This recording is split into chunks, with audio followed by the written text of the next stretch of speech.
Hello दोस्तों, कैसे हैं आप सब। दोस्तों, आज हम बताएंगे आपको कि भगवान को अपने घर कैसे बुलाएं। ये वीडियो है, ठीक है दोस्तों।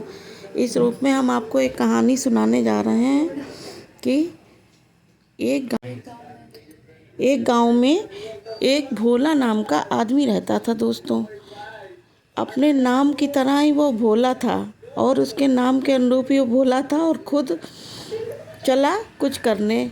वे किसी को पता चला कुछ समझ नहीं पाता था। वो बहुत ही साधारण तरीके से जो करता था, लोग उसकी बातों का मजाक बड़ा बनाते थे दोस्तों। भगवान का भक्त था परंतु बहुत करीबी था। जंगल में लकड़ियां काटकर अपनी गुजर बसर करता था। जो मिट्टी में अकेला ही रहता था। वह सप्ताह में एक दिन नगर में बने मंदिर में जाया करता था। एक दिन उसने देखा कि मंदिर में भगवान की मूर्ति के आगे बहुत सारी अगरबत्तियां और धूप बत्ती जल रही हैं, जिसके कारण मंदिर में काफ़ी धुआं हो रहा था। वह बोला, या तो बड़े जाती है प्रभु, आपकी तो आंखें जल रही होंगी, आज भी उठ रहे होंगे और आप मेरे घर चलो। आज लकड़ी बेचकर कुछ ज़्यादा मिल गया तो हम दोनों के खाने के लिए उससे अनाज आराम से आ जाएगा।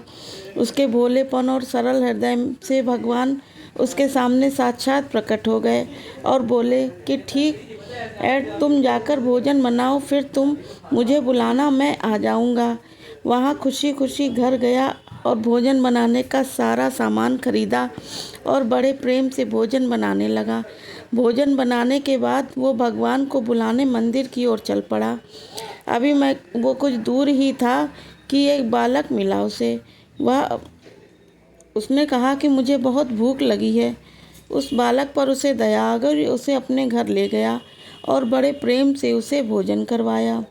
वह फिर से भगवान को बुलाने के लिए मंदिर जाने लगा तो झाल जैसे मंदिर के निकट ही पहुंचा, वैसे ही एक बुढ़िया मिल गई। बोली, बेटा, मैं बहुत दिनों से भूखी हूँ, कुछ खाने को मिल जाए तो तुम्हारा बड़ा एहसान होगा। तो वो उस बुढ़िया को भी अपने घर ले गया और बड़े प्रेम से उसने भोजन कराया। सारा भोजन समाप्त हो चुका था। वह पंसारी के पास गया और बोला, मुझे कुछ अनार उधार दे दो, मैंने भगवान को खाने का न्योता दिया है।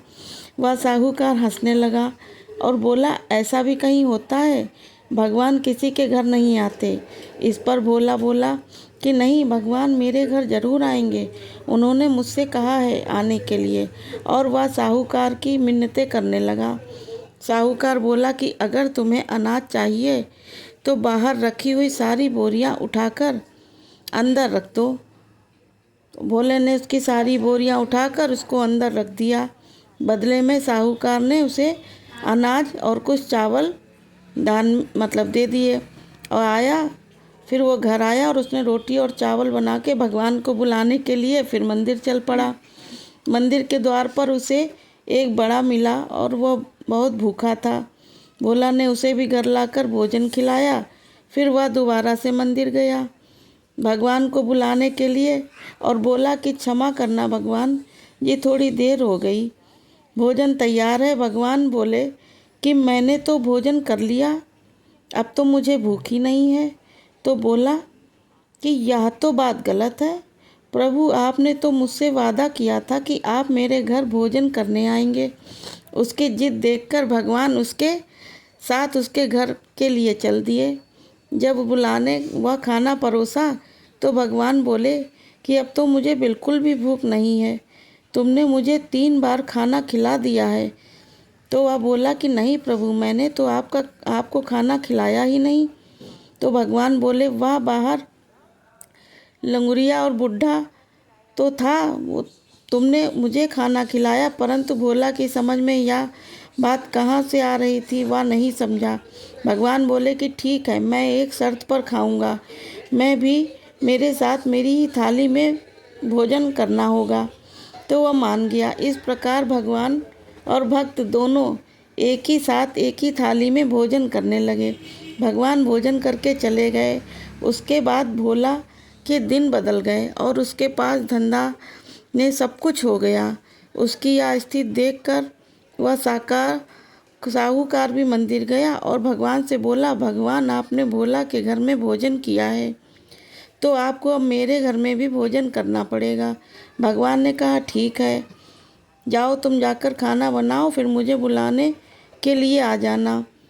वो बहुत खुश हुआ और खुशी खुशी अपने घर गया और मंडप सजाया और नौकरे से कहकर बहुत ही स्वादिष्ट 36 प्रकार के पकवान बनवाए। और जब भोजन बन गया तो भगवान को बुलाने के लिए मंदिर जाता है।